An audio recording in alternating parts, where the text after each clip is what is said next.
As a veteran with a severe disability, you may be entitled to additional monthly payments at a rate much higher than the 100% allowable under the disability compensation ratings.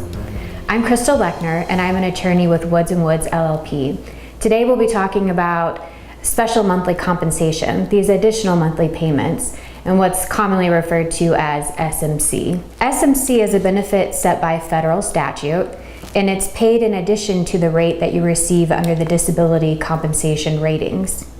It results in a higher payment for the veteran with a severe disability or who falls into certain categories that we'll talk about. The disability rating schedule is intended to pay veterans for reduced earning capacity, whereas SMC, on the other hand, is meant to compensate veterans for special conditions that are non-economic in nature.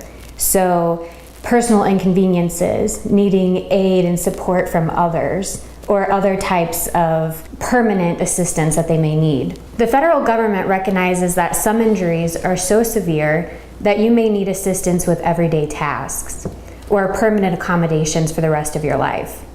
This additional money is intended to pay the veteran for the disability as well as the accommodations that they need to take care of their everyday needs. There are several broad categories of SMC, and there's a lot of definitions thrown in there.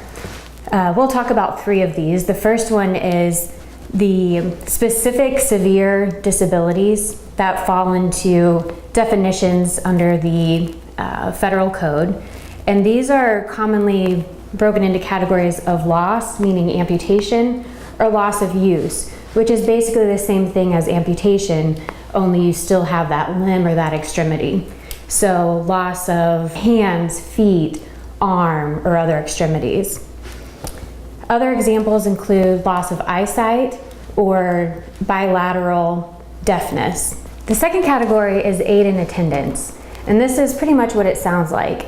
It's for a veteran who has a severe disability that requires regular supervision or assistance from someone. This isn't necessarily constant, but regular, for a service-connected disability. Some of the factors that the VA considers everyday tasks that would qualify a veteran for aid and attendance would be the inability to dress themselves, take care of basic hygiene, to feed themselves. And this would require the assistance of someone else, but not necessarily a medical professional. So this could be a family member, someone that lives with you, or a home nurse. The third category is housebound status. This is another example of SMC that entitles a veteran to additional compensation when they are substantially confined to their home because of their service-connected disability, and it is reasonably certain that this disability will continue throughout the rest of their life. Each of these types of SMCs have different levels that qualify veterans for different amounts of payment monthly.